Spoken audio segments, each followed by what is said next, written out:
Bonjour et bienvenue chez crossbordertraining.com. Donc, je sais que vous voyez du chinois à l'écran. Oui, c'est bien du chinois. Nous sommes un centre de formation chinois. Nous sommes un centre de formation agréé par le gouvernement chinois. Donc là, c'est moi que vous voyez sur la gauche, toute la gauche. Donc c'était durant la cérémonie de remise des certificats en tant que conseiller et professeur certifié par Cross Border Training. Donc nous sommes un centre de formation qui formons les sociétés chinoises au marketing internet, à tout ce qui est relatif à l'informatique en règle générale, aux solutions pour vendre à l'international. Et nous faisons nos cours de formation normalement en anglais et en chinois, mais il se trouve que je suis français, donc je vous ai concocté, je vous ai traduit tous les supports de cours, je vous les ai mis en ligne, vous les trouverez sur crossbordertraining.com/boutique. Donc voilà, je vais vous présenter un peu tout ce qui est faisable. Alors, quel est le principe de cross-border training? Le principe de cross-border training est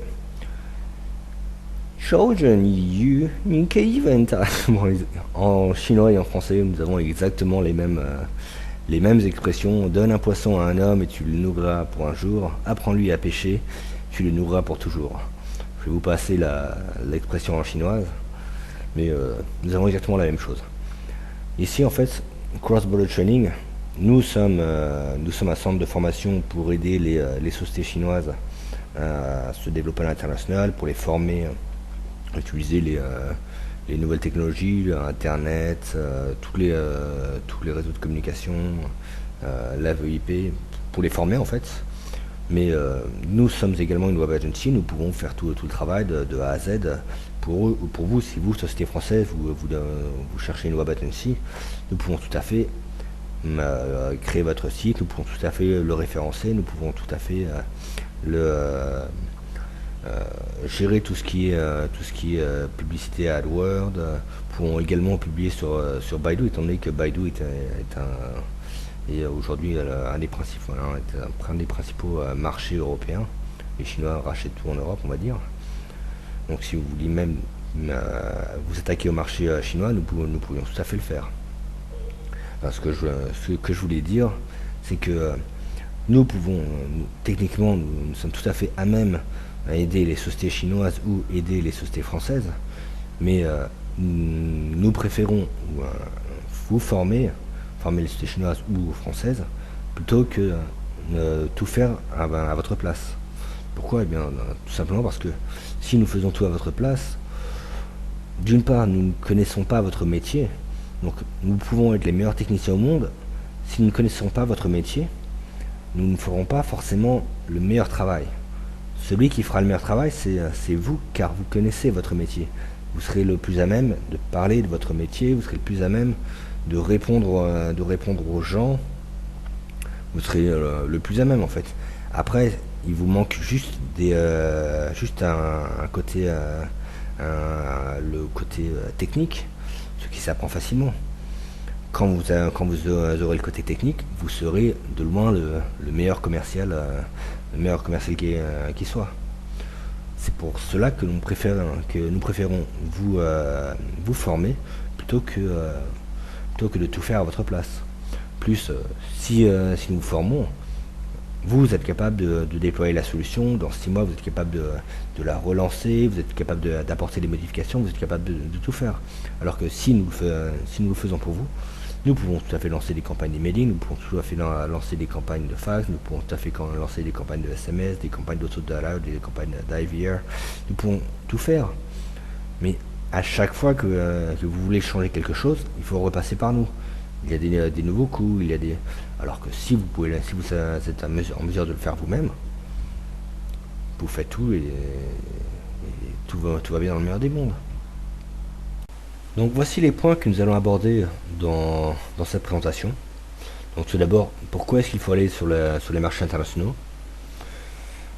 Quels sont les points clés pour réussir à l'international, comment vous adapter aux marchés internationaux, et les deux grandes stratégies proactives, où là vous êtes proactif en fait, où vous contactez, vous collectez toutes les données sur internet, vous contactez les sociétés, vous contactez des milliers de sociétés, des milliers de partenaires potentiels avec des outils automatiques bien entendu. Je ne parle pas de prendre le téléphone et appeler. Et comment traquer vos clients, les gens qui viennent sur votre site, savoir exactement qui est sur votre site. On va voir son numéro de téléphone, son email et directement lui passer un coup de téléphone. Il est sur votre site, il est en train de consulter le produit, la référence 427 qui est un aspirateur par exemple. Pouvoir avoir son numéro de téléphone et lui passer un coup de téléphone directement pour lui dire cet aspirateur est bien, et puis essayer de lui vendre comme si c'était une vraie boutique en ligne, enfin une vraie boutique physique. C'est un client qui est sur un site internet en ligne et vous allez lui vendre comme si vous étiez dans une boutique physique. Ça c'est la stratégie proactive. Il y a également la stratégie passive. Euh, Passive, ça n'a rien de négatif. C'est un peu comme dans un bilan passif et un bilan l'actif et le passif. La stratégie passive, c'est vous avez votre site internet, vous faites de l'AdWords, donc vous attirez les gens par l'AdWords, mais c'est les clients qui sont intéressés par vos produits, c'est eux qui vous recherchent. Ou alors vous utilisez les plateformes de vente en ligne comme eBay, Amazon et tant d'autres, il en existe des milliers. Alors pourquoi est-ce que vous devez absolument vous adapter aux marchés internationaux?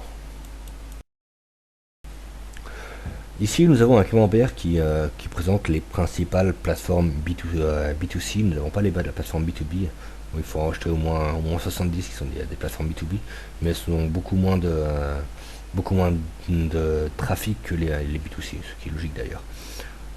Quand tu achètes par paquet de 10 000 produits, tu as moins de personnes qui achètent par paquet de 10 000 produits que par un paquet de 1. Donc au niveau trafic, les plateformes B2C, nous voyons immédiatement que Taobao, qui est la plateforme chinoise uniquement pour les Chinois, nous sommes Cross Border Trading est un réseau chinois. Donc sur notre présentation, nous parlons de Taobao, mais Taobao représente 25%. Après nous avons Amazon.com, eBay.com et Amazon Japan, et après nous avons plein de multitudes de sites internet. Donc ici vous voyez déjà que eBay France ou Le Bon Coin, ça représente pas grand chose. Hein. Le Bon Coin et eBay France, c'est un tout petit marché à l'international. Donc si vous vous arrêtez au Bon Coin et à eBay France, vous passez à côté de 99% de votre clientèle. Donc ici nous avons le même camembert sur lequel nous avons rajouté les deux principales plateformes publicitaires qui sont AdWords et Facebook Ads. Donc immédiatement quand on rajoute le trafic de AdWords et Facebook Ads, on voit que les plateformes de vente en ligne représentent, elles ont un beau être très puissantes. Hein. Amazon est très puissant, eBay.fr est très puissant, eBay.com est encore plus puissant. Ça a beau être des plateformes très puissantes, Taobao est très puissant, mais comparé à Google AdWords et à Facebook Ads, tout de suite, ça vaut plus rien. Enfin, c'est puissant, c'est très spécialisé, donc le fait que ce soit très spécialisé, ça te donne de la valeur. Mais en termes de trafic, si vous cantonnez à du eBay France, on voit dans la liste là, eBay France n'est même pas dans la liste, c'est dans les 40 plus petits qui représentent moins de 6%. Donc eBay France, ça va représenter 0,005%, ça représente rien du tout par rapport à l'immensité du trafic des plateformes de vente en ligne et publicitaires sur internet. Donc il faut absolument que vous mettiez à utiliser des plateformes commerciales sur internet. Alors comment réussir sur les marchés internationaux? La première chose que vous devez avoir à l'esprit, c'est que les anglophones natifs ne représentent que 5% de la population mondiale. Et les francophones que 1,2% de la population mondiale. Donc si vous vous cantonnez à à utiliser des plateformes françaises ou avoir un site en français ou en anglais, enfin des plateformes françaises ou anglaises, vous allez vous restreindre à 6% du marché mondial. 6%. Vous allez passer à côté de 94% de la population mondiale. Le meilleur exemple est vous êtes français, quand vous cherchez sur internet, est-ce que vous allez d'abord regarder en anglais? Non. La première chose que vous faites, c'est vous regardez en français. Vous faites vos recherches en français. Si au bout d'une heure, 2 heures, vous n'avez toujours rien trouvé en français qui vous intéresse, vous allez passer en anglais. Et voilà, donc au début, toutes les premières requêtes vont être dans votre langue natale. Donc si vous voulez vous attaquer à l'international, vous devez absolument parler les autres langues que les juste 6% de langues que vous maîtrisez, qui sont le français et l'anglais. Quand je sors ce graphique, je sais que les gens me disent mais on peut pas tout traduire dans toutes les langues, c'est pas possible. En fait, si, vous devriez probablement traduire dans toutes les langues. Mais avant de traduire, ce que vous devez faire, c'est faire une petite étude de marché. Une étude de marché avec AdWords, ça prend 2 minutes. Vous tapez AdWords, vous tapez les mots-clés que vous voulez, dans la langue que vous voulez, dans le pays que vous voulez. En 2 minutes, vous savez exactement ce qui se passe dans le pays. Donc, prenez le temps, prenez 2 minutes de votre temps pour vérifier s'il y a du marché dans une langue ou dans un pays particulier. C'est juste 2 minutes. Là, par exemple, je vais prendre l'exemple. Bon, les cours sont étaient pour les Chinois normalement, donc on a pris des produits typiquement chinois, des panneaux solaires. Donc en tchèque, le mot-clé panneau solaire, le mot panneau solaire se dit solarmi paneli. Donc solarmi paneli, on voit que si vous tapez ça dans Google AdWords, en 2 minutes vous l'avez. Vous tapez AdWords, vous aurez tout le système, vous tapez le mot-clé et en tchèque. Tout de suite, vous voyez les tendances mensuelles et le trafic sur ce mot-clé-là. Et vous voyez que pour un petit pays de 10 millions d'habitants, 10 millions c'est rien, la France c'est 7 fois plus grand que ça. 10 millions d'habitants, c'est 0,15% de la population mondiale. Avec juste 10 millions d'habitants, ils ont un besoin de 33 000 panneaux solaires par mois. C'est 33 000 personnes par mois qui tapent panneaux solaires. Donc, rien qu'avec un tout petit marché comme ça représente quand même déjà une belle tendance. Si vous débarquez sur ce marché avec des panneaux solaires, vous avez déjà un bon marché, un marché intéressant.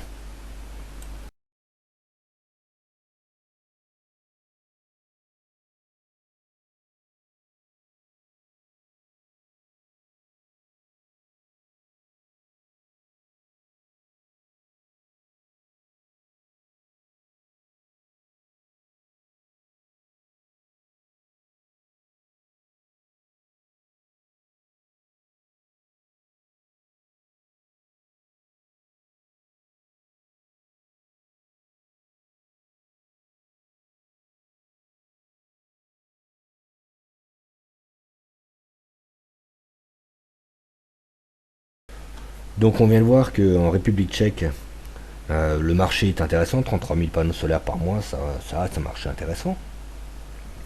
Ce sont les statistiques de Google. Ce qui est très intéressant à voir, c'est surtout le coût par clic. Donc on voit qu'il y a un marché assez intéressant en République tchèque, mais quand on fait le test de regarder le coût par clic en anglais et le coût par clic en tchèque, on voit que le solar panel en anglais coûte 2,58€ le clic, alors que le même clic par un tchèque qui a le même pouvoir d'achat, qui a les mêmes attentes, c'est exactement la même chose en fait, c'est un clic d'un prospect. Le même clic coûte 30 centimes d'euros en tchèque. Donc si vous vous arrêtez si vous travaillez uniquement en français et en anglais, vous allez raquer, vous allez payer à chaque fois 2,50€ le clic, alors que si vous attaquez aux langues de petits pays, ou même si vous faites des études de marché sur différents pays, vous prenez les meilleurs, comme lui, la Czech Republic, ça va vous coûter 10 fois moins cher. 10 fois moins cher pour un trafic intéressant. Donc il faut surtout pas vous cantonner à l'anglais et encore moins juste au français. Attaquez chacune des langues.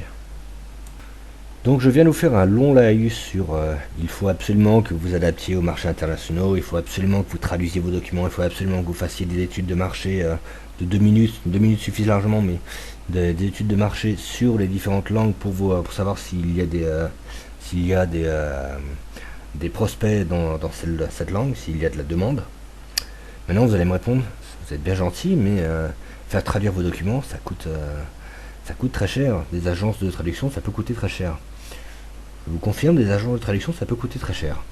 Mais en réalité, personne ne vous demande de passer par des agences de traduction professionnelles. Il existe plein de plateformes en ligne, des plateformes de travailleurs en ligne qui peuvent faire le même travail pour 10 fois moins cher qu'une plateforme officielle de l'ambassade, par exemple.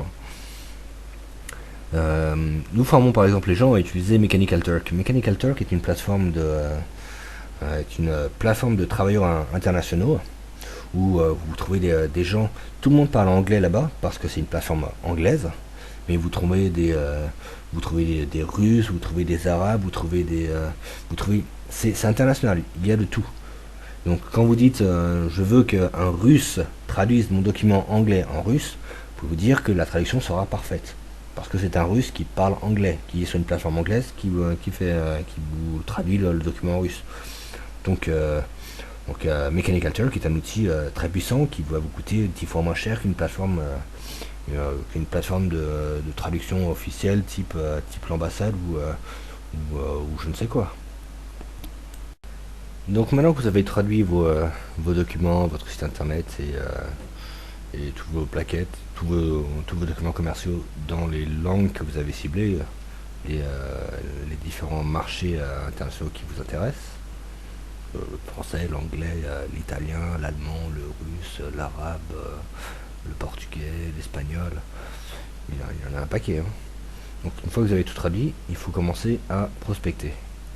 Donc parmi les leçons que nous promulguons, nous avons toute une panoplie de stratégies proactives.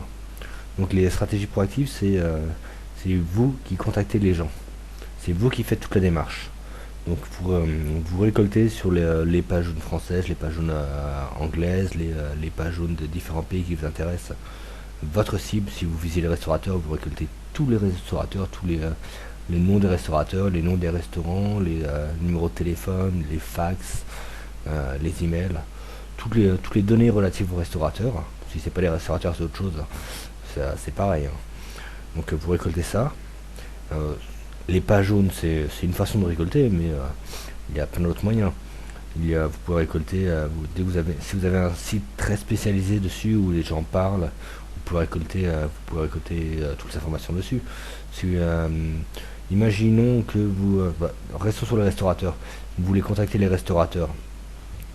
Ce n'est pas compliqué de récupérer la base exhaustive. Je parle bien de la base exhaustive de tous les sites internet qui possèdent le mot restauration, restaurateur, restaurant.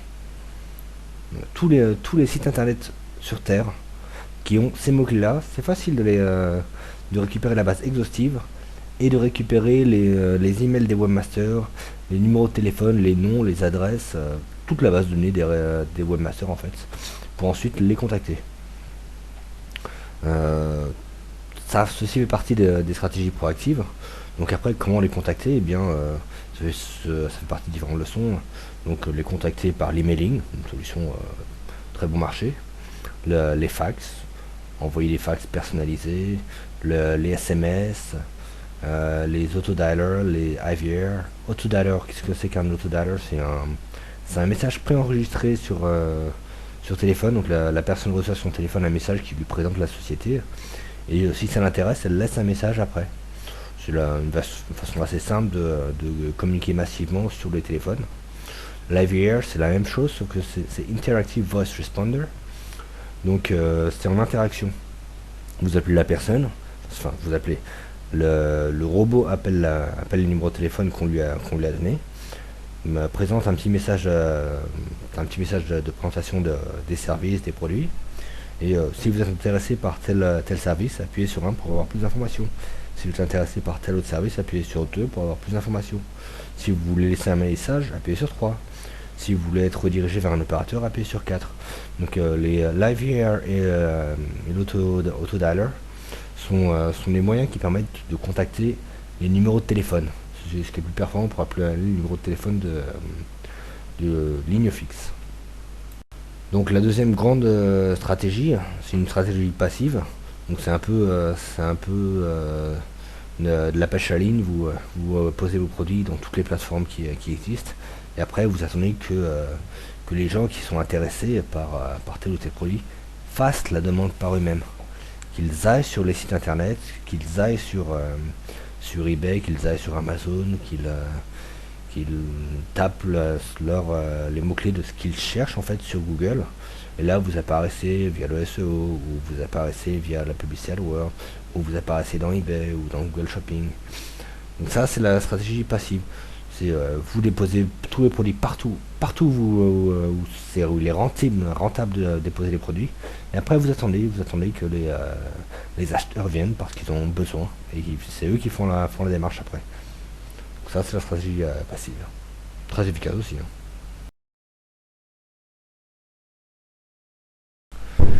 Donc avant d'entrer dans le vif du sujet sur les stratégies proactives, je souhaiterais vous parler de Pacific Prime, qui est une success story. Donc Pacific Prime, aujourd'hui, Pacific Prime a à peu près 120 000 clients. Attention, ce ne sont pas des clients, ils n'achètent pas des silos. Ce sont des clients qui achètent des assurances santé internationales. Le minimum, c'est 5 000 euros, ça va jusqu'à 15 000 euros. Donc 15 000 euros, la commande avec 120 000 clients qui renouvellent tous les ans, ça fait du très gros, très lourd. Donc Pacific Prime sont les leaders aujourd'hui mondiaux en tant que courtier d'assurance santé. Comment est-ce qu'ils ont fait ça? Typiquement, ils ont établi une stratégie proactive. Donc au niveau de la stratégie proactive, qu'est-ce qu'ils ont fait? Ils ont récolté tous les docteurs, tout le personnel médical sur toutes les pages jaunes sur Terre, et tous les sites internet relatifs à cliniques, hôpitaux, médecine, tous les mots-clés relatifs à la médecine. Ils ont pris tout le nom de domaine, ils ont pris toutes les personnes contactables dans les hôpitaux et ils les ont tous contactés. C'est simple, ils contactent tout le monde. Alors en leur proposant, vous êtes un docteur, vous avez des patients, vous voyez régulièrement des patients qui viennent vous voir et qui n'ont pas d'assurance santé. Donc vous ne pouvez pas les traiter.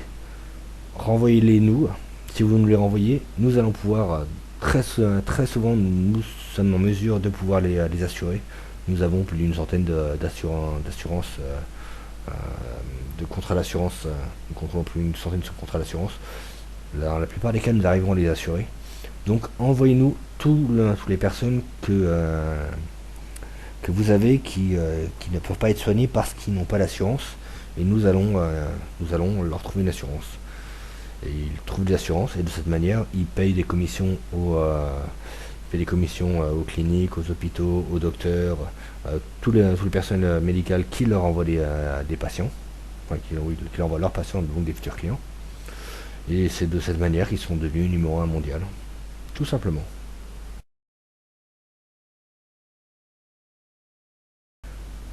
Donc voilà, c'était le petit laïus sur Pacific Prime et la success story avec une stratégie proactive. Maintenant, voyons voir comment est-ce que l'on peut harvester, collecter toutes les données sur n'importe quelle plateforme en ligne. Je vais vous donner des outils. Donc il y a, par exemple, vous pouvez tout récolter à partir de Supermacro, qui est un super outil, mais qui ne fonctionne plus sur les versions Windows 7 et sur Windows 8. C'est très dommage, parce que c'est un très très bel outil. Sinon, il y a MacroScheduler qui est pas mal, il y a iMacro, il y a Selenium, il y a PHP, Curl, et il y a plein d'autres outils. Donc tout ça, on va vous donner des cours en ligne, vous avez des tutoriels, prenez nos leçons et suivez nos leçons. Mais si vous voulez, vous pouvez déjà tester par vous-même ces outils. C'est pas si compliqué que ça, hein. Vous pouvez rentrer dedans et déjà tester comment collecter n'importe quel domaine à partir de ces outils là. C'est pas très très compliqué en soi. Si vous voulez des leçons, nous serons ravis de vous les donner. Donc avec ces outils, vous pouvez en soi récolter récolter toutes les bases de données de quasiment n'importe quelle page web. Bon, il y en a qui sont quand même très sécurisés, vous n'y arriverez pas avec ça, mais ceux qui sont moyennement sécurisés, les pages jaunes françaises sont moyennement sécurisées, les pages jaunes anglaises sont pas sécurisées, la plupart des pages jaunes ne sont pas sécurisées, donc vous pouvez complètement les harvester, j'ai que le mot anglais qui m'arrive, mais vous récoltez tout à partir de ça. Sinon, si je vous ai parlé des solutions pour récolter tous les noms de domaine, absolument tous les noms de domaine exhaustifs à partir de mots-clés, vous ne pouvez pas récolter à partir de ça, ce ne sont pas les bons outils. Là, il faut des leçons un peu plus poussées. Donc si ça vous intéresse, il vaut mieux que vous suiviez les leçons. Mais pour les pages jaunes, ça c'est très bien. Alors voyons comment envoyer des emails, des fax, des SMS. Bon, il faut savoir que tout ce que je vous dis là, comme par exemple quand je vous parle de e-macro, de super macro, tout ce que je vous dis en fait, je vous donne beaucoup d'informations très rapidement en 2 minutes chacune. Je vous donne comme AdWords, je vous ai parlé en 2 minutes, je vous ai parlé d'AdWords, mais chacune de ces plateformes, en réalité il faudrait au moins une bonne heure pour vous expliquer comment ça fonctionne. Mais en vous donnant les noms, si vous voulez tester par vous-même, vous pouvez tester par vous-même. Mais c'est vrai qu'il faudrait, ce serait quand même plus intéressant pour vous de prendre les leçons complètes, avec une formation complète sur l'outil, comme ça vous comprendrez bien comment ça fonctionne. Mais bon, si vous voulez envoyer des emails massivement, il y a Mailchimp qui est pas mauvais. Pourquoi il est pas mauvais? Parce qu'il appartient à Google en fait. Mailchimp c'est un outil Google, c'est un outil Gmail, donc c'est Gmail qui envoie les mails. Donc c'est un outil assez puissant. Le problème est que je le trouve assez cher. Il est à 2 centimes de dollars par email après les 2000 premiers emails. Donc il n'est pas donné, mais il est assez puissant. Bon, en plus de ça, il y a plein de techniques pour passer les filtres anti-spam. Lui, il est bien parce qu'il a une très bonne réputation, donc les filtres anti-spam l'accèdent facilement. Mais même en utilisant Mailchimp, il y a encore plein de petites techniques pour améliorer la délivrabilité, comme mettre le nom, toujours associer un nom à une email adresse, ou écrire les titres d'une certaine manière, ou customiser le message. Il y a plein de techniques pour améliorer la délivrabilité des emails. À défaut, Mailchimp est déjà pas mal. Le problème est qu'il n'y a que 2000 emails gratuits avec Mailchimp. Vous avez d'autres plateformes, Mandrill qui est pas cher du tout. Ne prenez pas la version gratuite, c'est de la merde. C'est vraiment de la merde. La version gratuite, vous allez filtrer partout.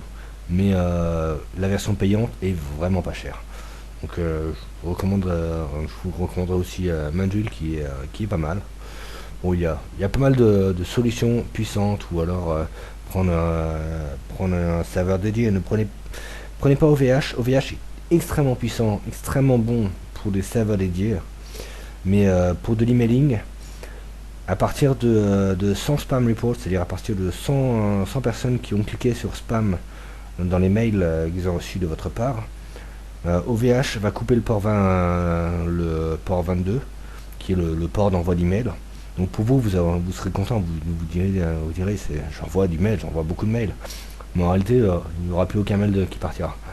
Donc le serveur sera toujours opérationnel. Bon, c'est quand même l'avantage. OVH propose des serveurs puissants, et il ne coupe pas votre serveur si vous spammez.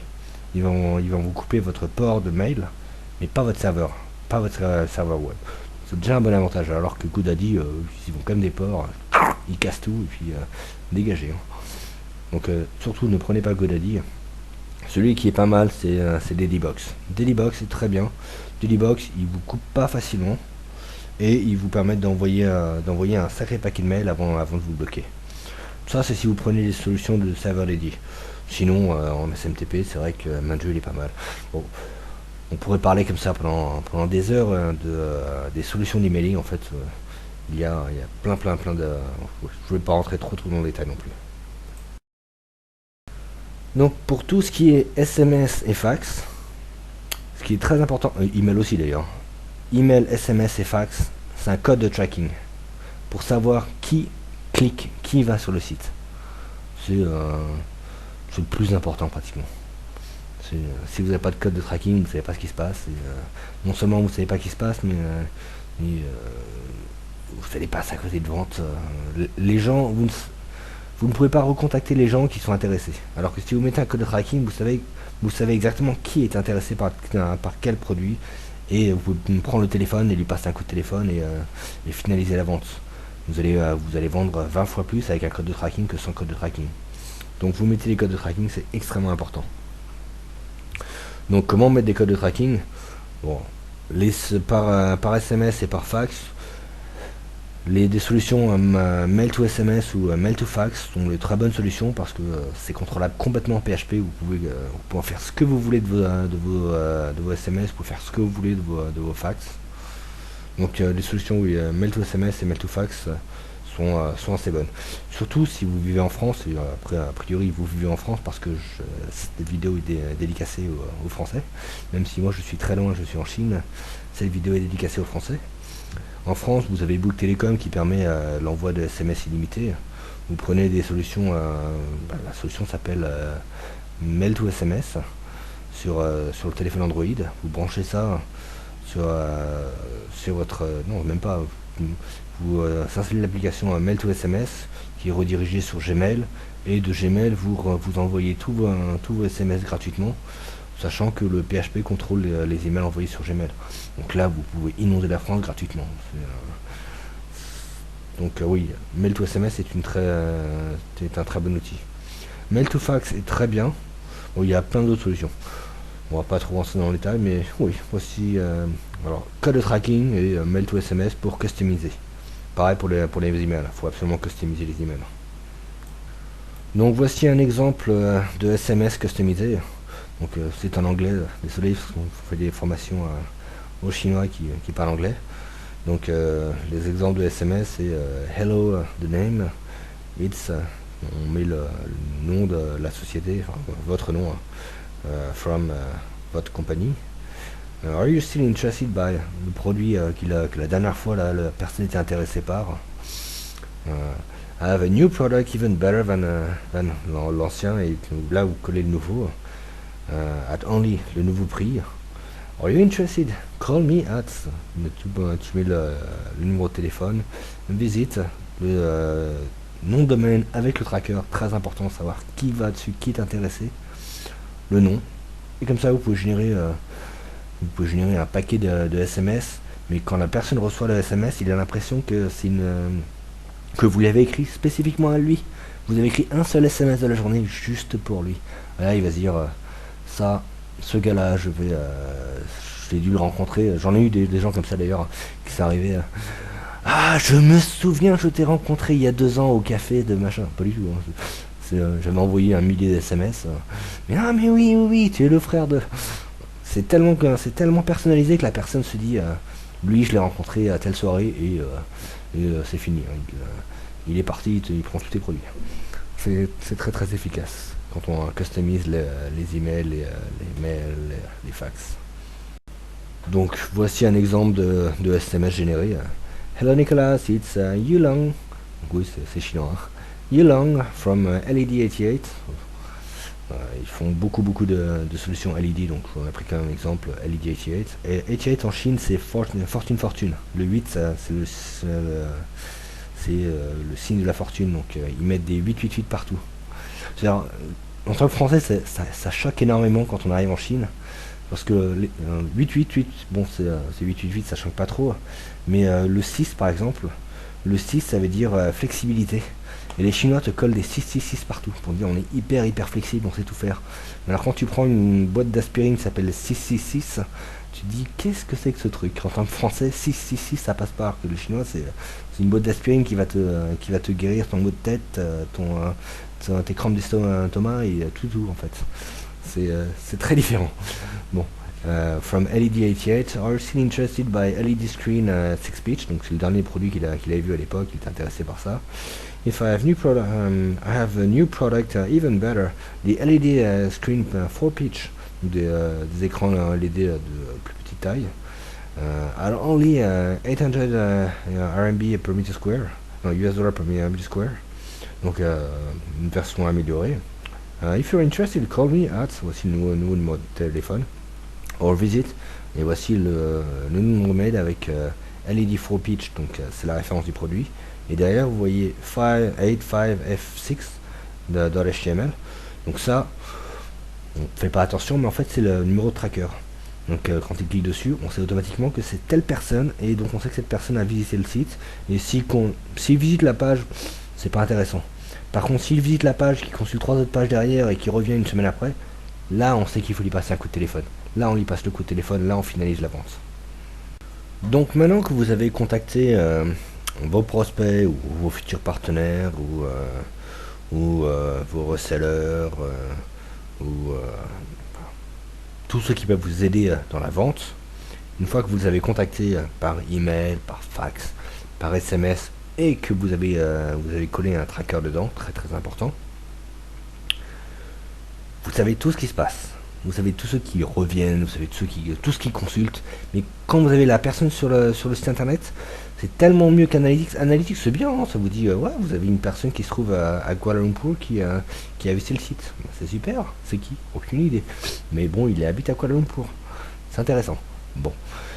À part ça, Analytics il vous apporte pas grand chose. Hein.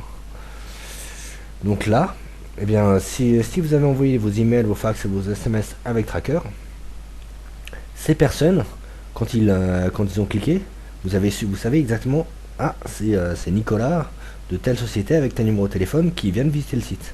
C'est la première fois qu'il vient sur le site, vous traquez son adresse IP, vous savez, cette adresse IP, c'est lui. La prochaine fois qu'il revient, peu importe la manière dont il revient, il a gardé la même adresse IP, on est tous en ADSL aujourd'hui, donc il a gardé l'adresse IP, donc on sait qui c'est. Donc s'il consulte 3 fois le même produit, ou s'il est sur le site, juste là, ça fait 120 secondes qu'il est sur une page particulière, vous prenez votre téléphone, vous l'appelez, vous voyez avec lui, qu'est-ce qu'il veut exactement, et comment vous faites un peu le commercial, quoi. Vous faites comme si vous étiez dans une boutique de chaussures, vous entrez dans une boutique de chaussures, vous avez immédiatement un commercial qui vient vous voir, qui vient vous vendre la paire de chaussures, qui vient voir avec vous quelle est la paire de chaussures qui vous ira le mieux. Bien là, vous êtes sur internet, mais c'est exactement la même chose. Vous lui passez un coup de téléphone et vous jouez le commercial. Alors bonjour, je vois que vous êtes sur tel produit. Sachez que nous avons la version en bleu aussi qui pourrait être plus intéressant parce que vous jouez le vrai commercial, quoi. C'est exactement comme si vous étiez dans une boutique physique, mais c'est internet.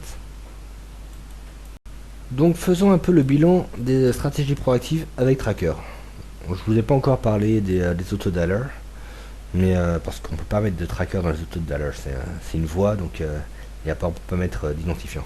Donc dans tout ce qui est avec Tracker, donc la première étape est de récolter toutes les coordonnées de votre cible. Si vous visez les restaurateurs, tous les restaurateurs sur la France, tous les restaurateurs en Angleterre ou dans les pays qui vous intéressent, donc vous les prenez tous. Et les noms, les prénoms, les adresses, les réseaux sociaux, les numéros de téléphone, les fax, les SMS, tout, les emails bien sûr.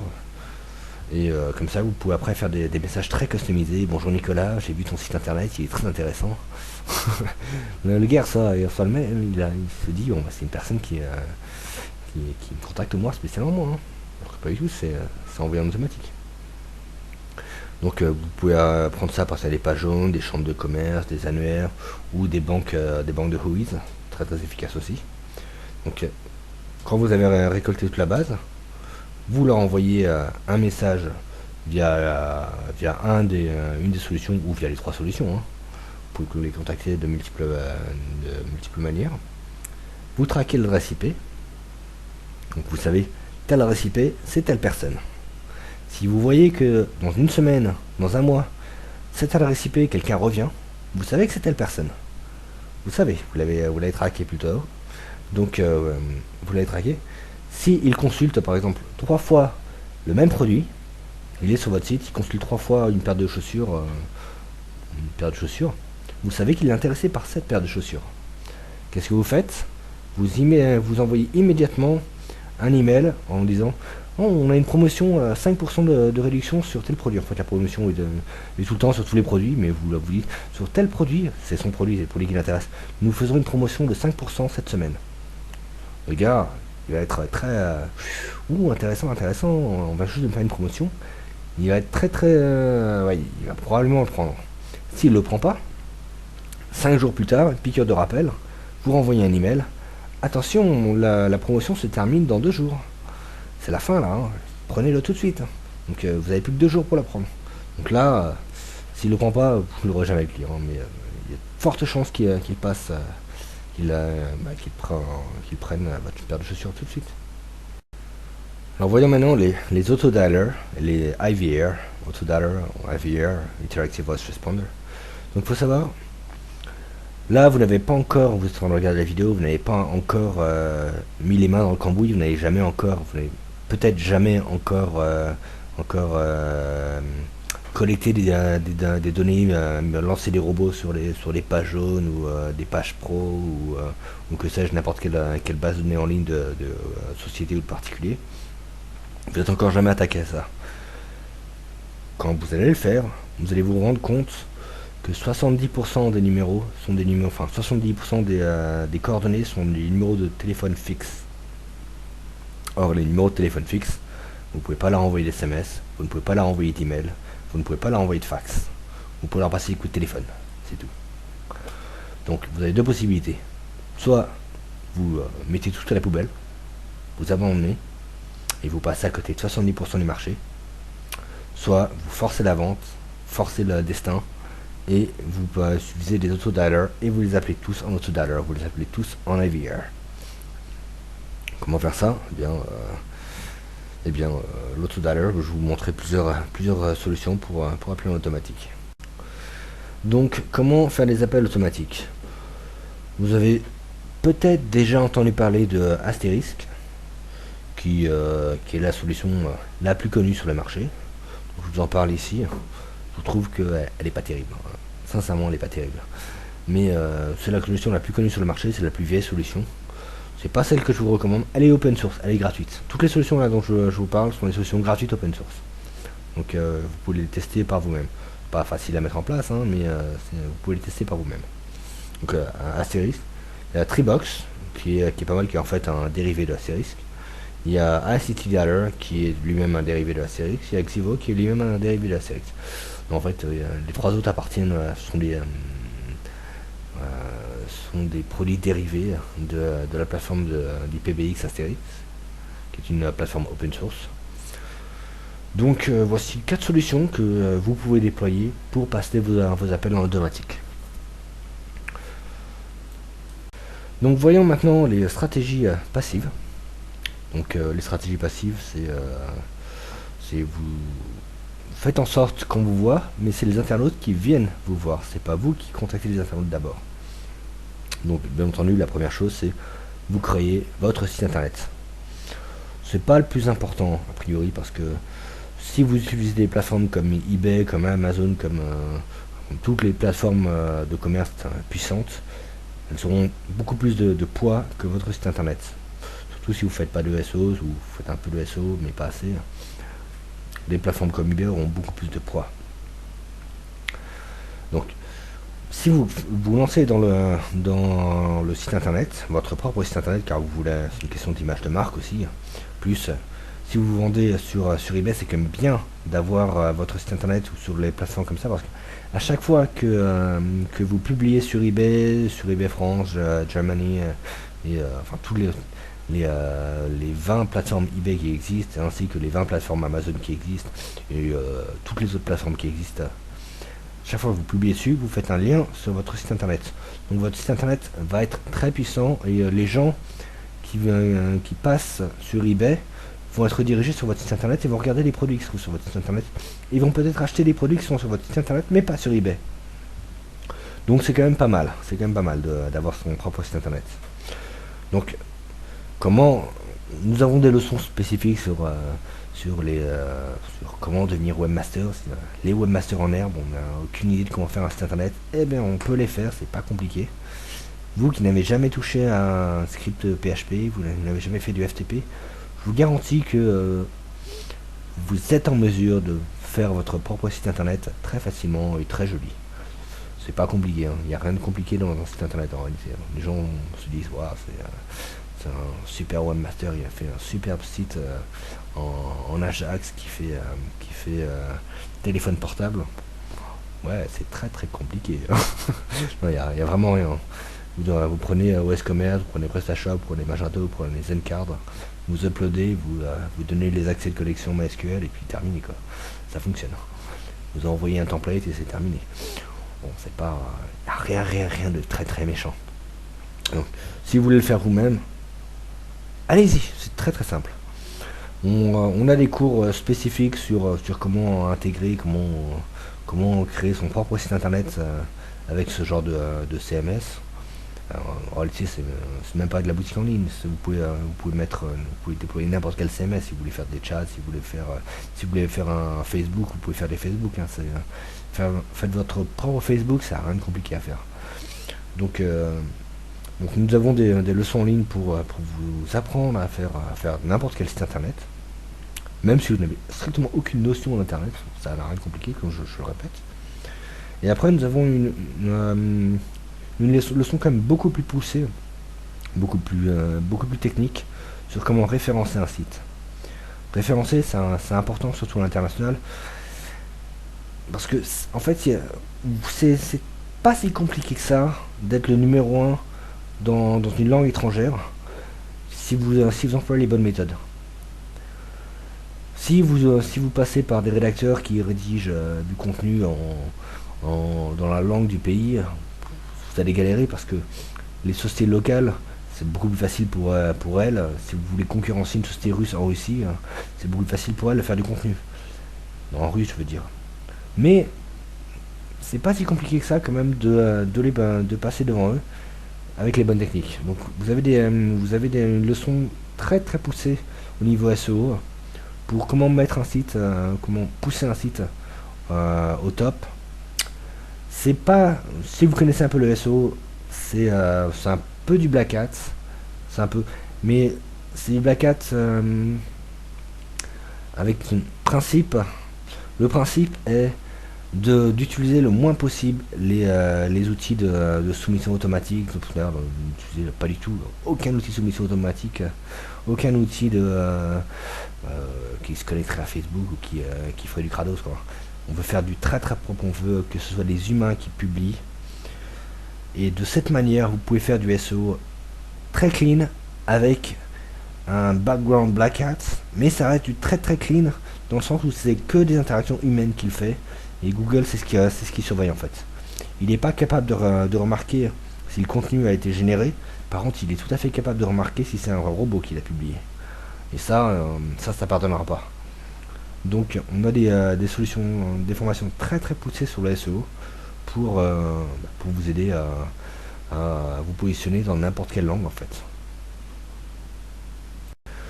Donc, voyons maintenant comment promouvoir votre site internet. Bon, bien sûr, le numéro 1, AdWords. AdWords, c'est quand même le numéro 1 pour faire de la publicité de son site internet, au coup par clic. Après, vous avez Facebook. Alors en fait, Facebook, si vous regardez un peu nos leçons en anglais pour les Chinois, on leur dit surtout, ne faites pas Facebook. Si vous faites Facebook, vous allez vous tuer. Pourquoi? Parce qu'en Chine, Facebook est interdit, Facebook est banni. Si vous faites dessus, je ne peux pas rentrer dans le détail de Facebook parce que là je parle à des Français. En France, Facebook c'est super, hein. Allez-y, prenez Facebook, faites de la publicité Facebook. Vous pouvez sélectionner les tranches d'âge. Facebook c'est tout sur ses utilisateurs. C'est vraiment tout dessus. Donc vous pouvez vraiment cibler la tranche de population qui vous intéresse. Donc Facebook est un très bon outil pour les Français. Très très mauvais outil pour les Chinois. Très très très dangereux pour les Chinois. Mais vous n'êtes pas Chinois normalement, vous êtes Français, donc ça passe. Il y a Google Shopping. Nous avons eu une leçon sur Google Shopping.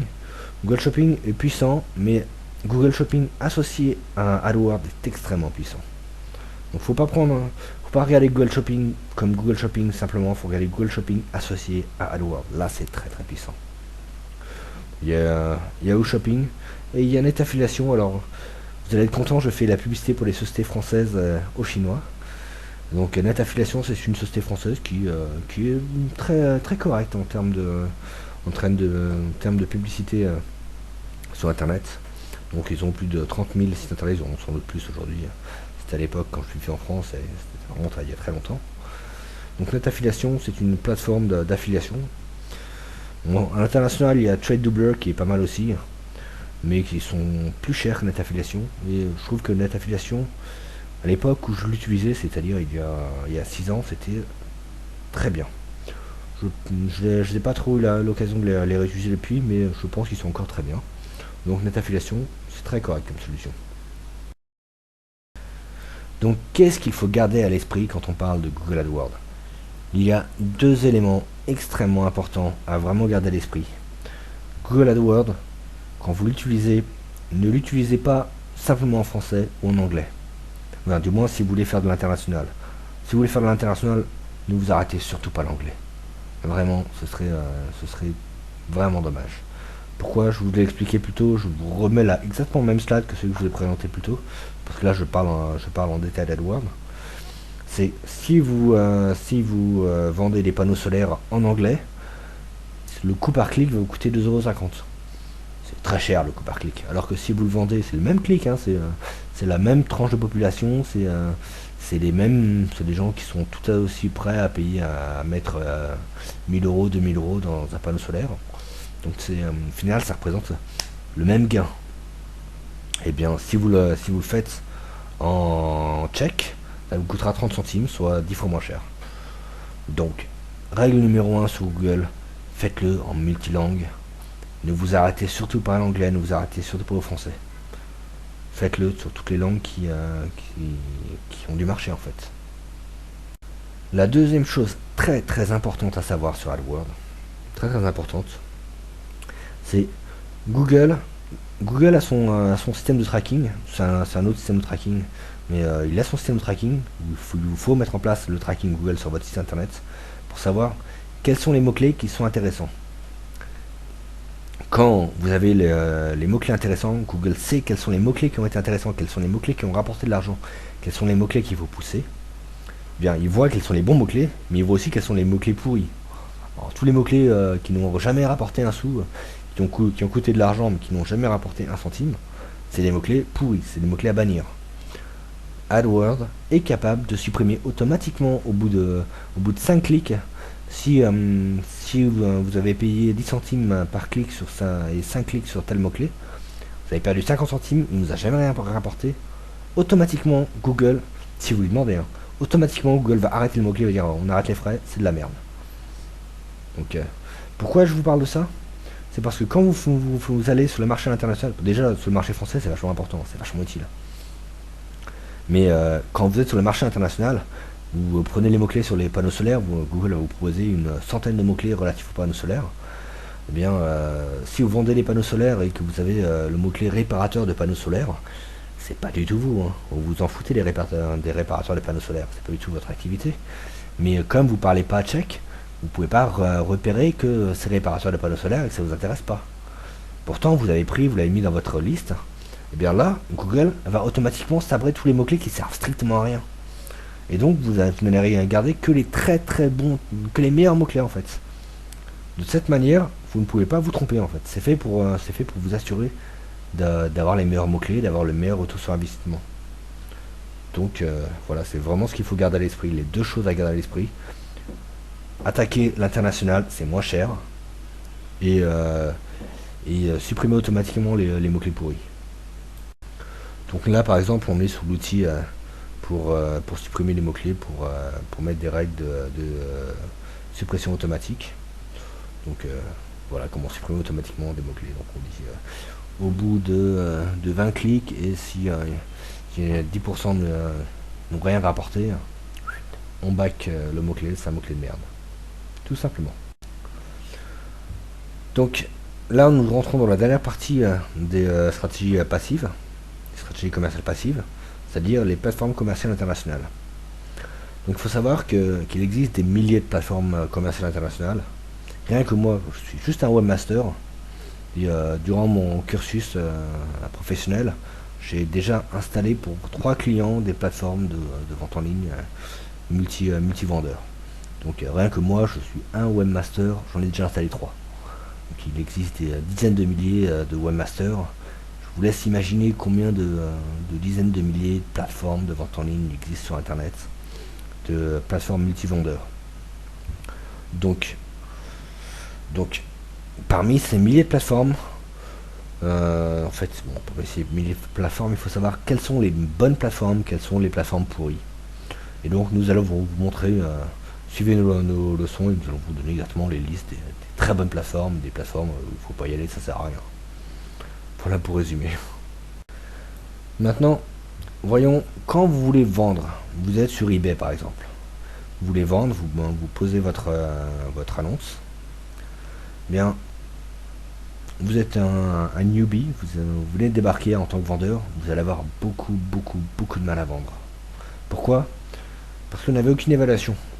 Personne ne vous fait confiance. Vous êtes un newbie. Vous êtes au même rang que tous les escrocs qui vendent un bien, qui reçoivent de l'argent, qui se cassent et qui recréent un nouveau compte. Donc vous êtes exactement, vous êtes flagué, je suis un escroc. À peu près, ça veut dire à peu près ça, hein, quand vous êtes un newbie. Car tous les newbies, la moitié des newbies sont des escrocs en fait. Donc l'autre moitié ne sont pas des escrocs, mais vous êtes flagué comme tel.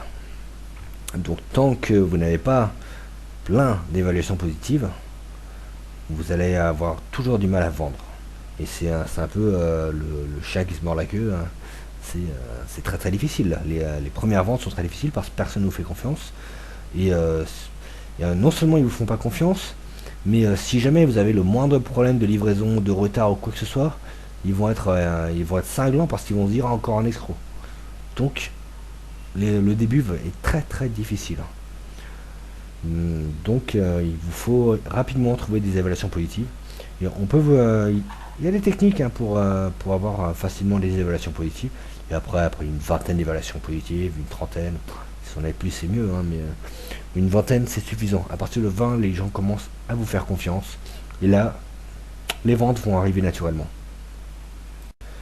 Oui, donc comme je disais, sans un grand nombre d'évaluations positives, vous n'allez pas pouvoir vendre quoi que ce soit. Or, il vous faut vendre pour avoir des évaluations positives. Donc c'est le serpent qui se mord la queue. Bon, je vous rassure, il existe des techniques, c'est pas si compliqué, il y a des techniques pour avoir plein d'évaluations rapidement. Surtout sur eBay. Alors, eBay c'est très bien parce que eBay c'est un gros réseau, il y a une vingtaine de plateformes eBay, mais c'est centralisé avec une seule base de données.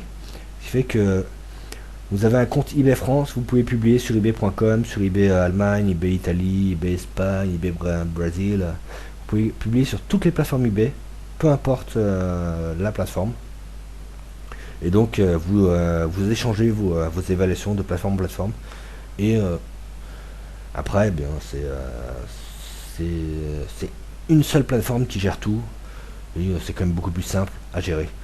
Je vous parle de ça parce que c'est pas du tout le cas sur Amazon. Amazon, vous avez un compte sur Amazon.com, vous avez vos évaluations sur Amazon.com. Si vous allez sur Amazon Japan, vous devez créer un nouveau compte et vous perdez toutes vos évaluations. Je trouve ça très con de la part d'Amazon. Ils sont les numéros 1, je sais pas comment ils ont réussi à être numéro 1, mais moi je recommande plus eBay parce que c'est tellement plus simple à gérer. Enfin bon. Donc il existe des méthodes pour avoir rapidement des bonnes évaluations. Et après, les ventes viendront toutes seules. Alors maintenant que nous avons vu l'ensemble de la présentation, je vous donne rendez-vous sur la boutique. Donc, vous pouvez aller sur www.crossbordertraining.com/boutique. Normalement, ça devrait marcher, ça va être redirigé sur ping.crossbordertraining.com/boutique. Si la redirection ne se fait pas, tapez ping, normalement c'est bon. Alors là, vous allez avoir toutes les leçons. Je vous invite à vous intéresser à tout en un. Vous avez une leçon où on vous apprend absolument tout. À seulement 1000 euros en tout. On va vous apprendre absolument tout. Et après, je vais vous montrer leçon par leçon, je vais vous expliquer leçon par leçon à quoi ça correspond.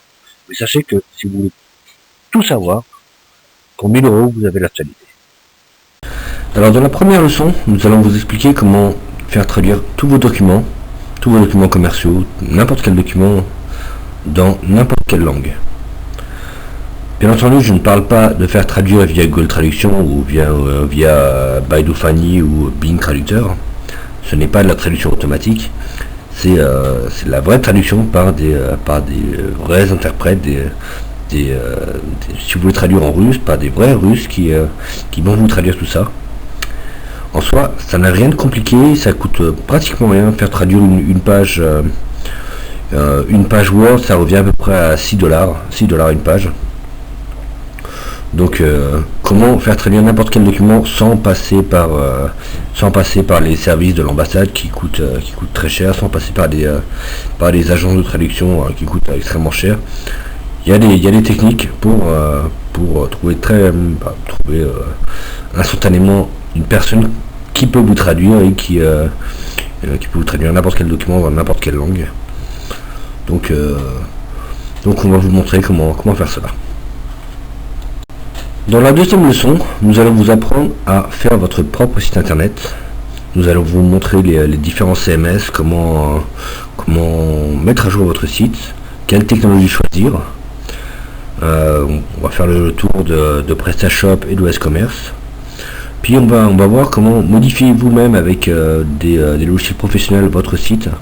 Si vous avez des modifications à faire, peu importe la modification que vous ayez à faire sur votre site, même si vous ne connaissez pas, c'est avec les bons outils, ça peut, si on vous montre comment faire, vous êtes capable de modifier un site, un menu, ou mettre une image ou quelque chose. Bien entendu, via le back-office, vous pouvez tout faire. Mais vous pouvez faire beaucoup de choses.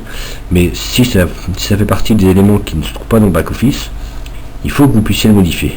Donc on va vous montrer comment ça fonctionne. On va vous donner on va vous expliquer les différentes technologies, que ce soit du PHP, du HTML, de l'Ajax, du JavaScript, MySQL. On va vous expliquer, on va faire le tour de toutes les technologies qui existent pour vous expliquer en fait. Donc avec ça, vous serez capable normalement de monter vous-même votre site internet et de le mettre à jour. Alors, la troisième leçon est relative à Google Shopping. Ici, nous allons vous montrer ce que c'est que Google Shopping, comment fonctionne Google Shopping.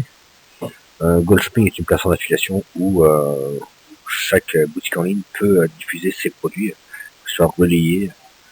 C'est une sorte d'affiliation, une sorte de plateforme d'affiliation en fait. Donc, on va vous expliquer comment ça fonctionne, on va prendre des exemples. Et on va vous donner les codes pour faire fonctionner votre interaction, des interactions entre votre plateforme et Google Shopping. Et on va également vous montrer les vrais avantages de Google Shopping.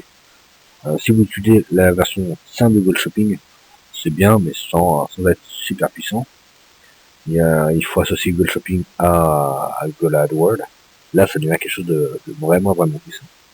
Donc, tout ce qu'on va voir dans cette leçon, c'est comment utiliser Google Shopping de manière optimale.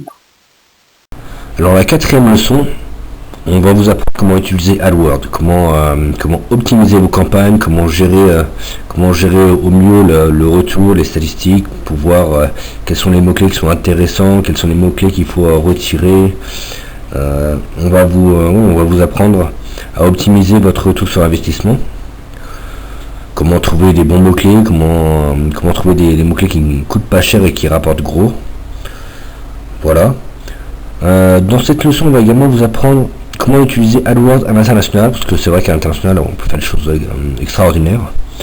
Si vous voulez vous arrêter au marché français, uniquement au marché français, cette leçon est intéressante. Elle est quand même plus destinée aux gens qui veulent s'attaquer au marché à l'international. Si vous voulez vendre, si vous avez votre site en anglais, en allemand, en russe, en tchèque, dans toutes les langues, c'est vrai que cette leçon est très bien dans ce cas-là. La cinquième leçon va vous présenter les différentes plateformes commerciales les plus puissantes. En réalité, il existe des dizaines de milliers de plateformes commerciales multivendeurs.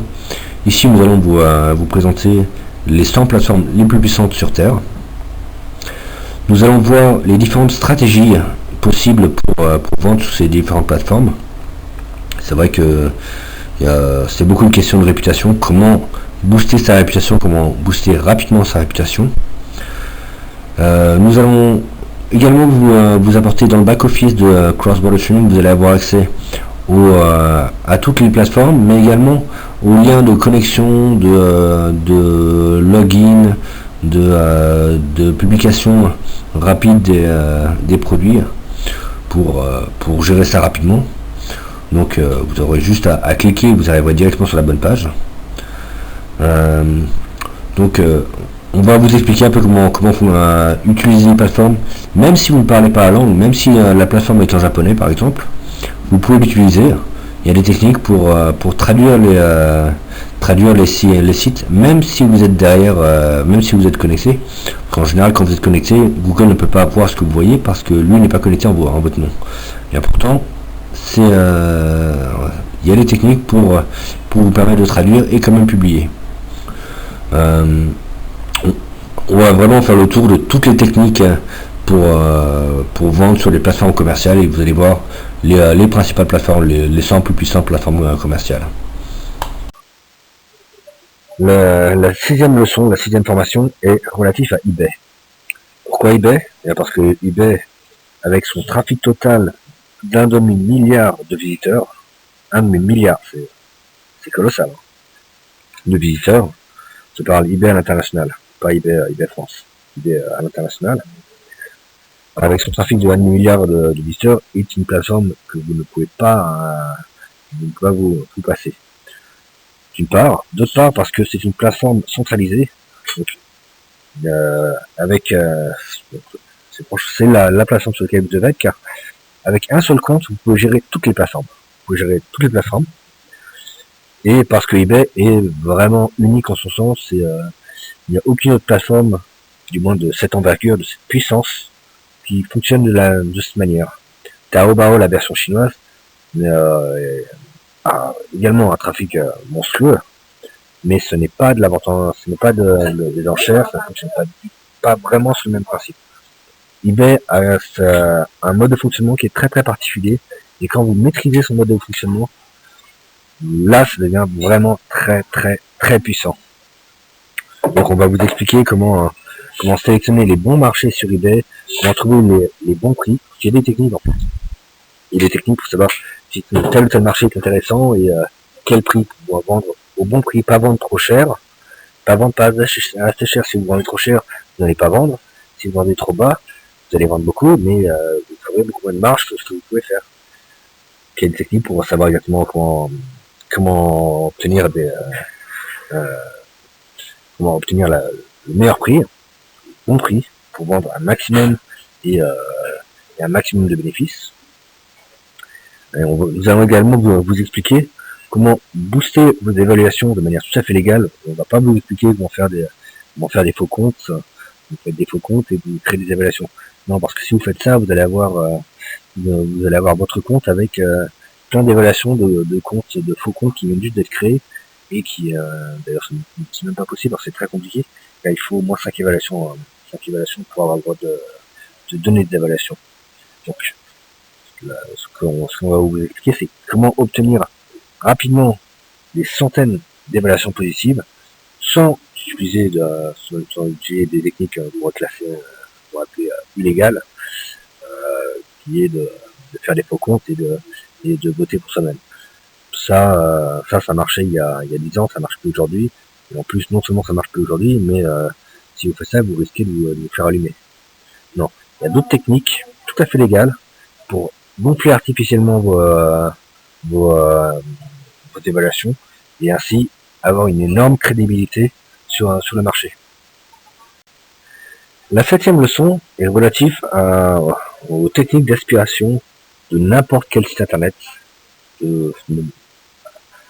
même pas forcément d'un site internet, même d'un CD, pour aspirer des données sous un format informatique, quel qu'il soit. Donc, si vous avez un site internet, les pages jaunes sont le meilleur exemple.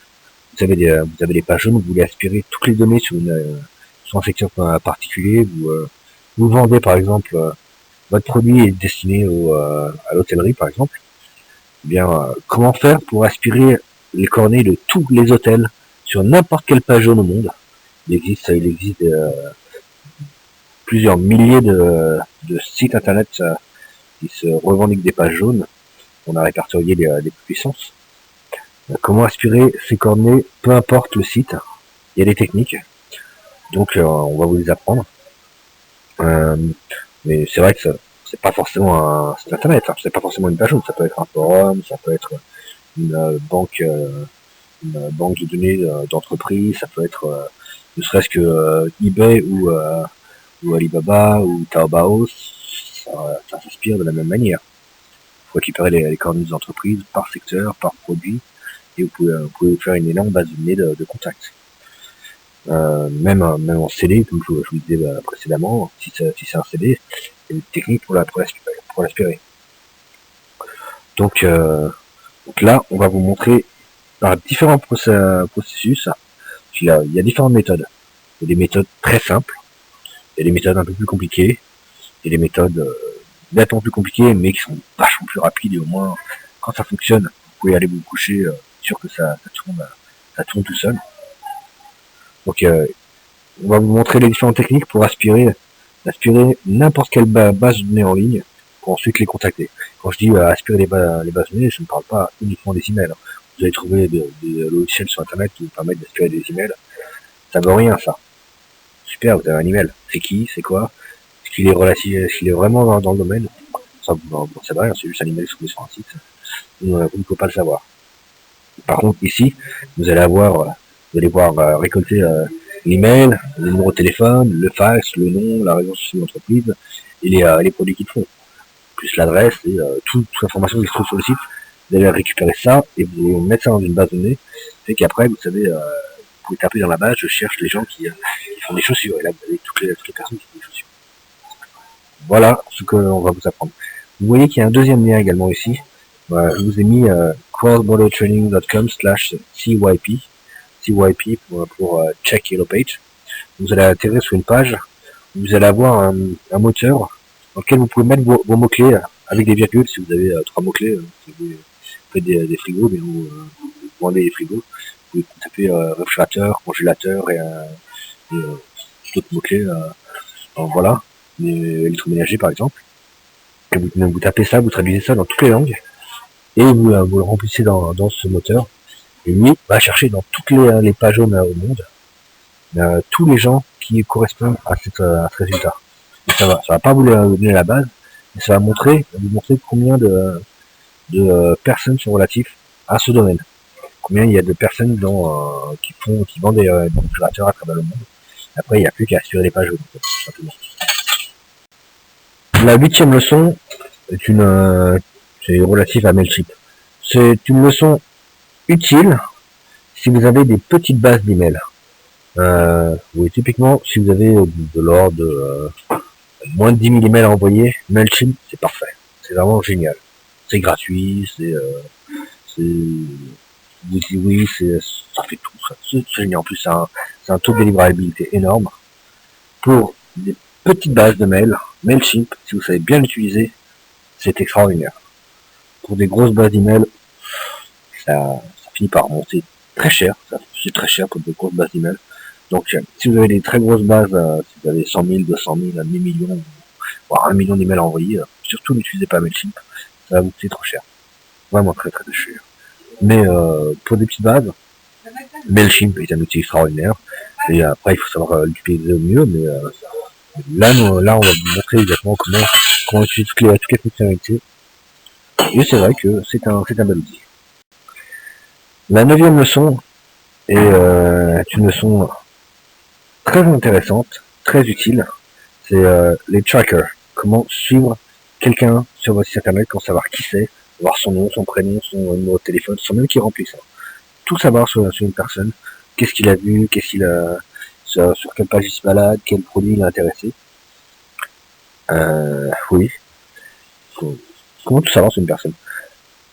Cette leçon, c'est typiquement ici crossbordertraining.com. Tous les Chinois qui viennent chez nous viennent parce qu'ils ont entendu parler de cet outil et ils veulent avoir accès à cet outil. C'est la principale raison pour laquelle ils viennent nous voir en général. Donc cet outil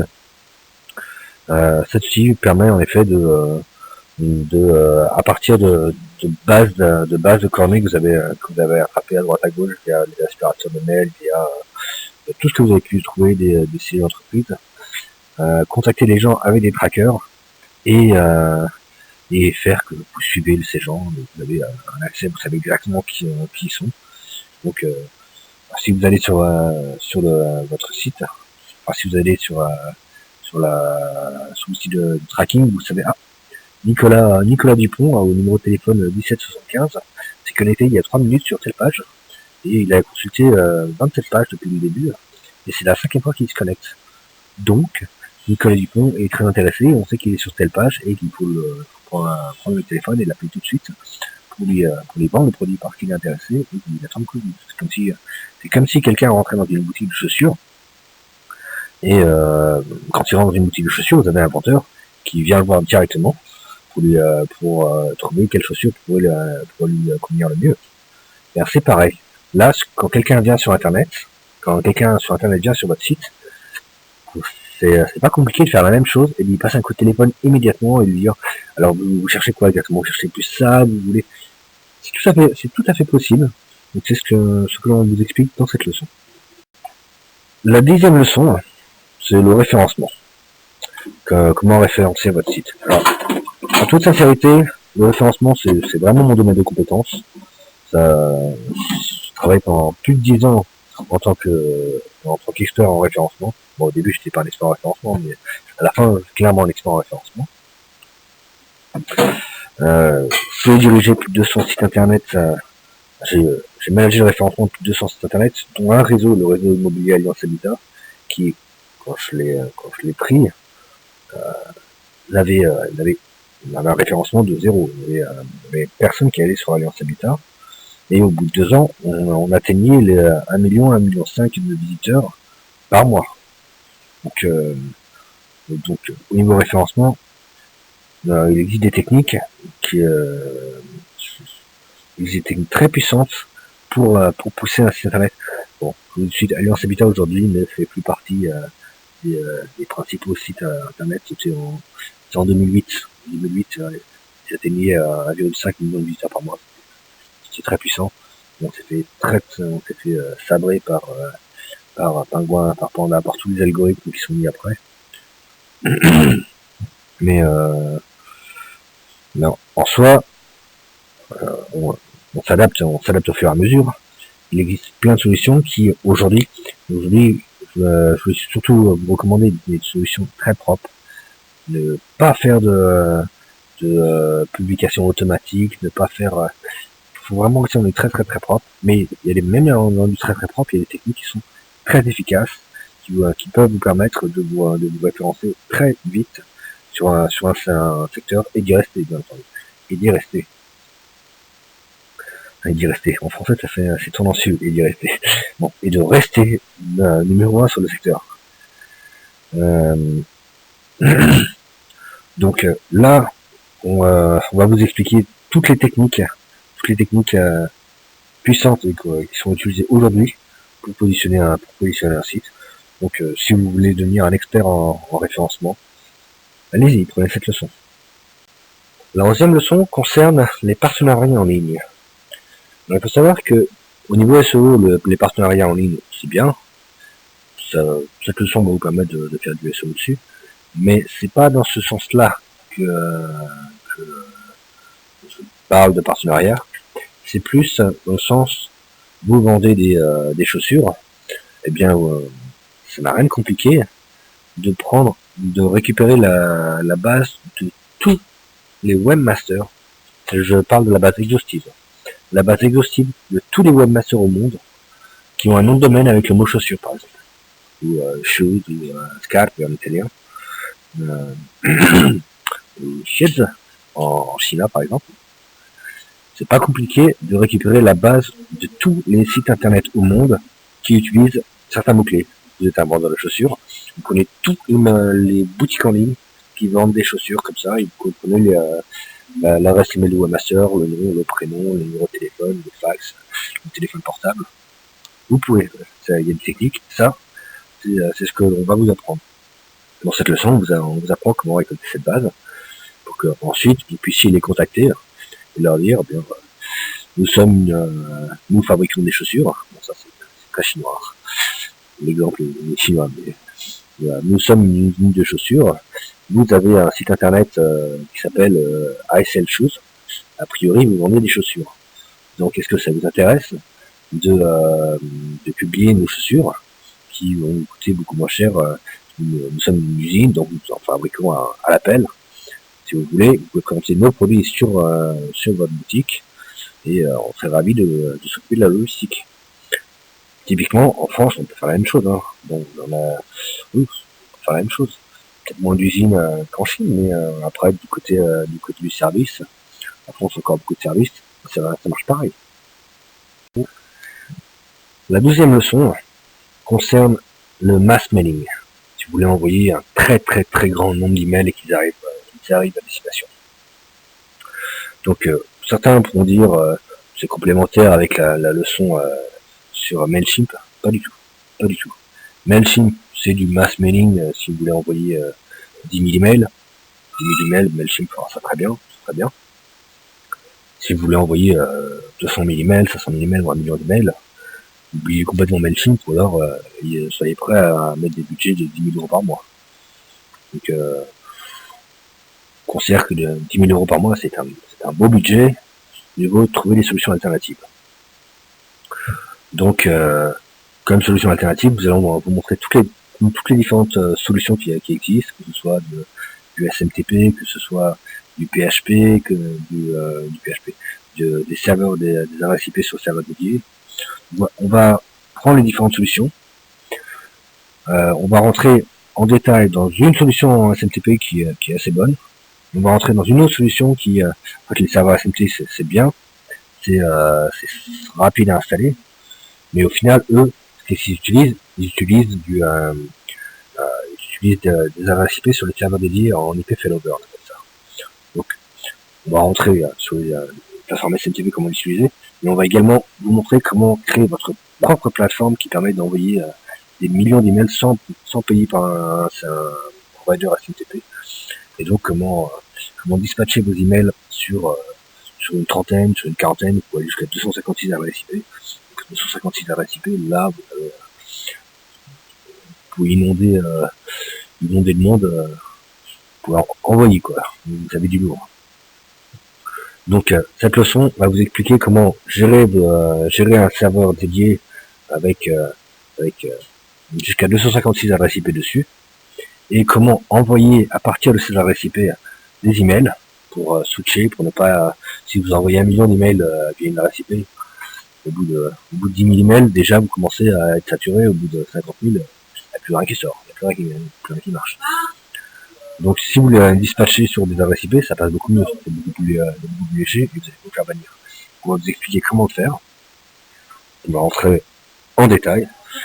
Comment ne pas griller une adresse IP, c'est une chose, mais comment ne pas griller vos domaines. On va rentrer vraiment en détail dessus. Et on va ensuite vous montrer un outil qui va vous permettre d'avoir une plateforme de mail, enfin un serveur comme type SMTP que vous gérez vous-même. C'est bien, mais après il faut quand même avoir l'outil qui permet d'envoyer.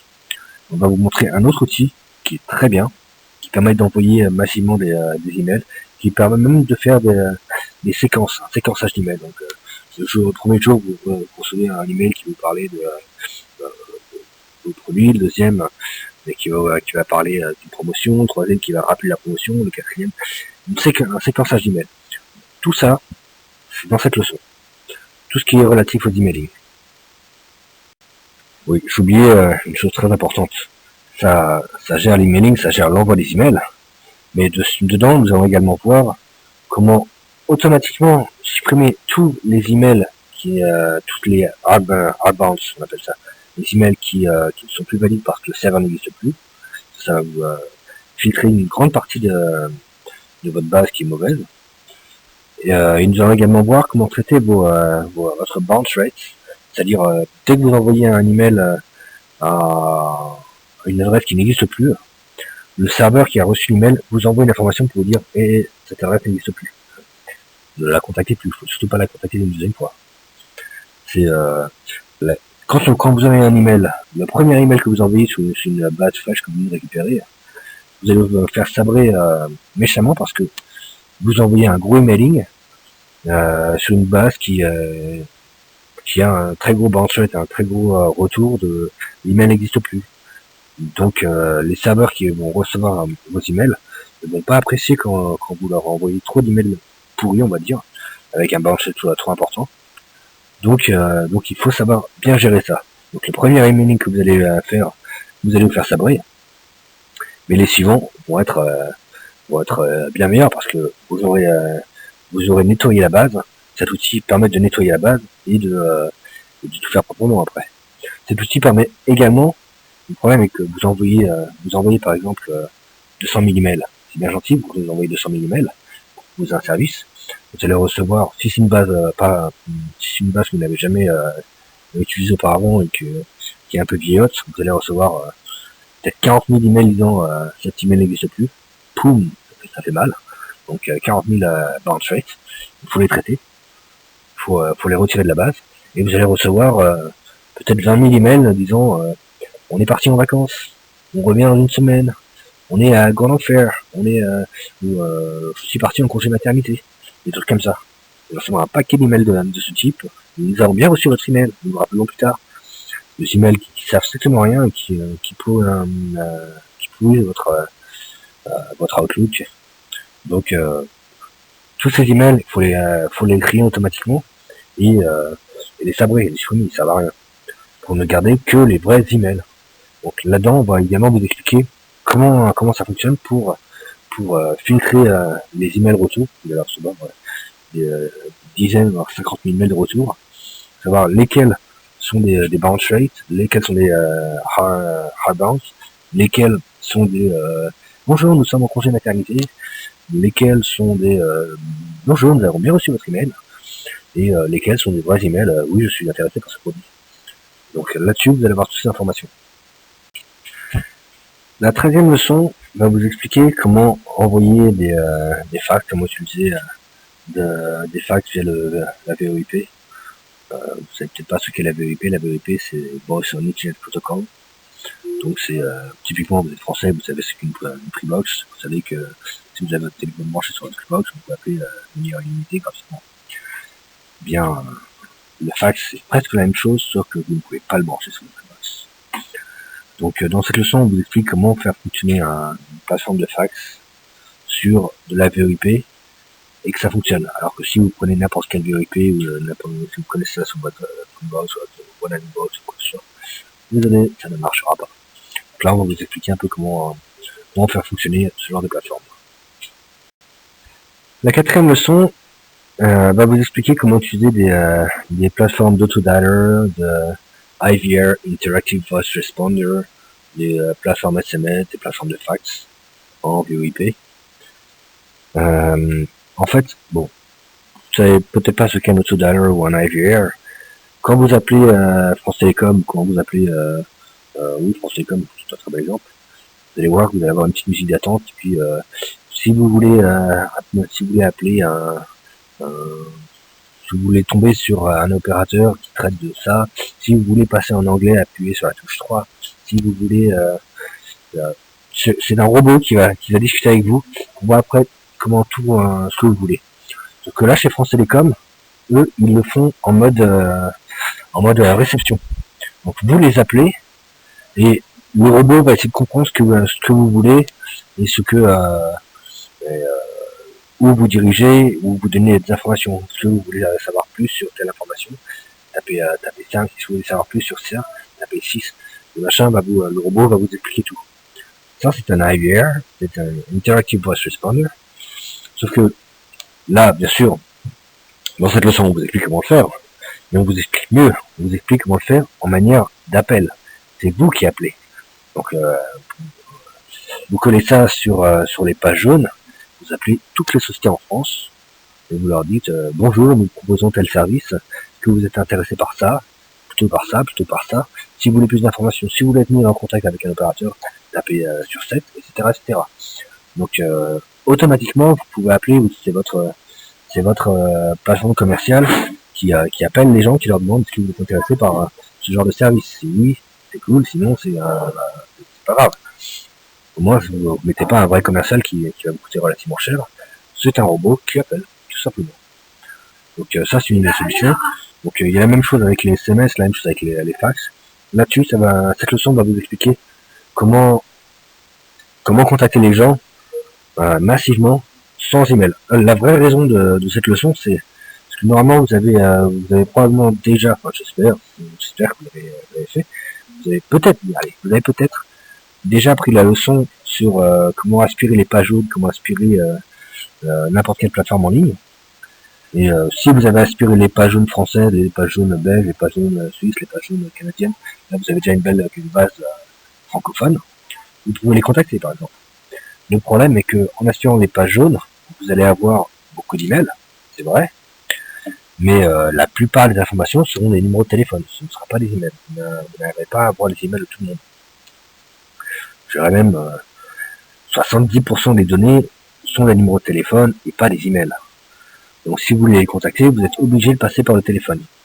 Avec ça, vous êtes capable de contacter tout le monde par téléphone, avec un robot qui les contacte, ça passe en VoIP, donc c'est gratuit. Voilà, nous avons fait le tour des différents supports de cours. Donc on arrive vraiment à la fin de la présentation. J'espère que ça vous a plu. Vous pouvez trouver des choses très intéressantes, j'espère. Je souhaiterais vous parler tout de même du côté Web Agency. C'est-à-dire, nous pouvons faire, si vous avez des problèmes, nous pouvons déployer les solutions. Ici, je vais vous parler que de deux éléments, qui est de la collecte d'informations sur les pages jaunes et le SEO. Le SEO, c'est le référencement, Search Engine Optimization.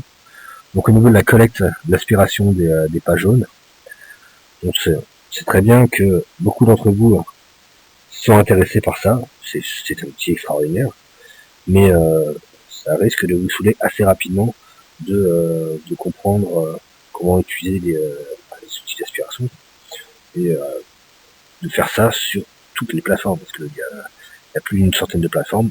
Ça risque de prendre beaucoup de temps et d'énergie à tout aspirer. Donc, si vous voulez que nous le fassions, on peut le faire, on sait le faire, on maîtrise parfaitement les outils.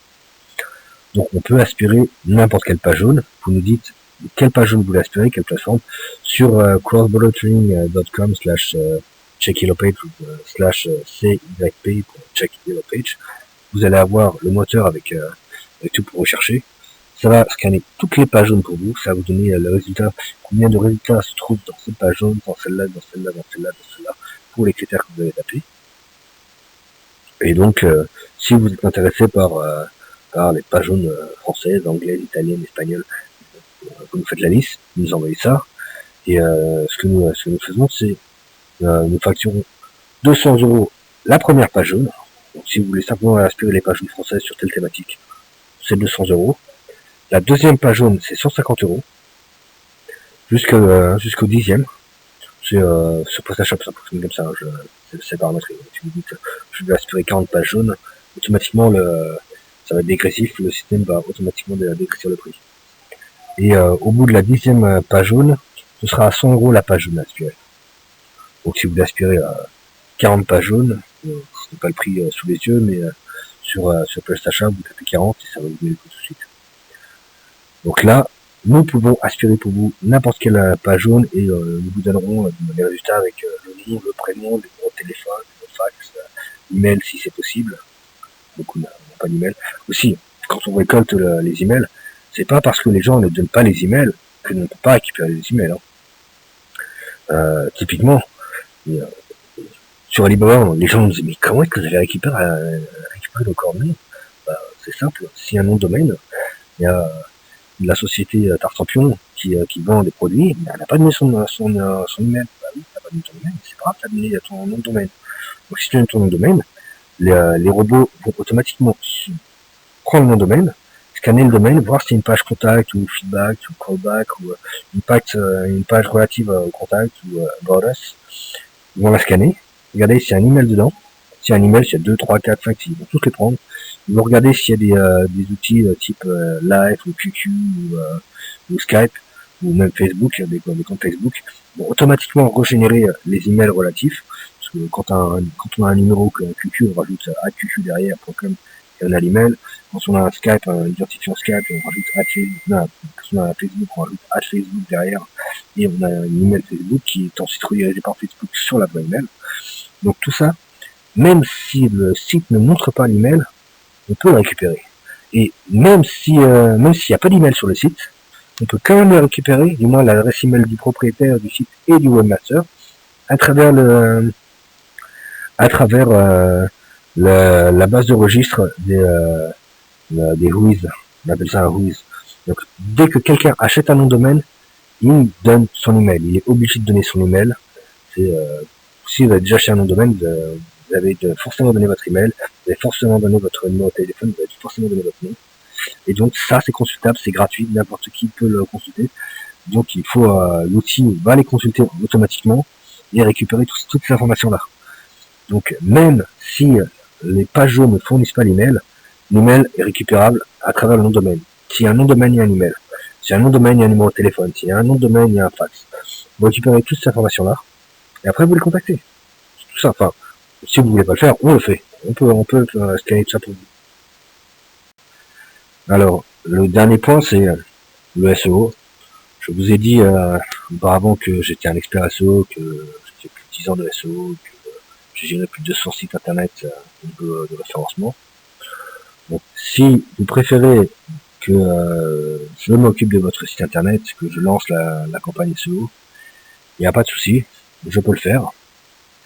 Donc, je peux le faire. Comment ça se passe? Bien, ça se passe en 2 étapes. D'abord, il faut lancer la campagne. Le lancement de la campagne se fait par catégorie, par principale catégorie. Donc, c'est la principale catégorie si vous vendez principalement des chaussures. La principale catégorie, c'est celle-là qu'on va optimiser à fond. On va tout faire pour booster ça. On va retravailler votre site, on va retravailler les URL, on va retravailler le contenu sur la principale catégorie. Si vous avez deux catégories complètement différentes, il va falloir faire 2 campagnes complètement différentes. C'est vraiment différent. Mais si vous vendez des chaussures et vous vendez des réfrigérateurs, il va falloir faire 2 campagnes différentes. Ça n'a rien à voir. Par contre, si vous vendez des chaussures bateau, puis des chaussures en cuir et des baskets, bon, c'est des chaussures. Ça, on peut travailler dessus. Ça, c'est bon. Donc, pour commencer la campagne, on prend 500 € pour lancer la campagne, préparer le contenu, réoptimiser le site.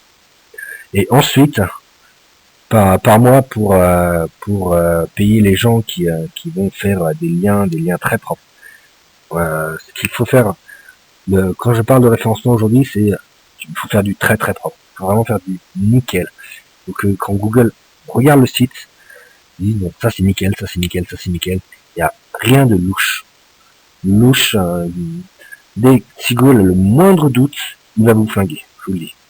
Donc il faut vraiment que tout soit impeccable, que tout soit fait par des humains, que la publication soit faite par des humains, je parle, que les liens soient faits par des humains, que les commentaires laissés soient faits par des humains. Si c'est des robots, Google le saura. Google a tous les moyens pour détecter si c'est un robot qui a publié ou pas. Donc il faut que ce soit fait par des humains. Donc il va falloir payer des humains ou trouver des méthodes pour qu'ils le fassent. Le mieux c'est de les payer, parce que les humains ne demandent pas beaucoup d'argent pour faire un copier-coller d'un texte. Mais après, il va falloir donc faire des liens très propres. Et là, on demande, ça dépend de la quantité, mais pour une campagne correcte, il faut au moins 100 € par mois pour gérer ça proprement. Donc 500 € pour commencer, et après 100 € par mois pour gérer les campagnes proprement et avoir quelque chose de quand même solide. Et voilà, cette présentation est finie. Bon, j'espère que vous l'avez trouvé intéressant, j'espère qu'elle vous sera utile.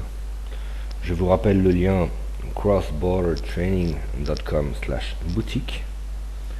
Et si vous voulez ma ligne directe, mon numéro en Chine est 0086 pour appeler la Chine, 1-86884-87751. Mon Skype est Oslo_FR et mon email est alban@crossbordertraining. Bonne journée à tous.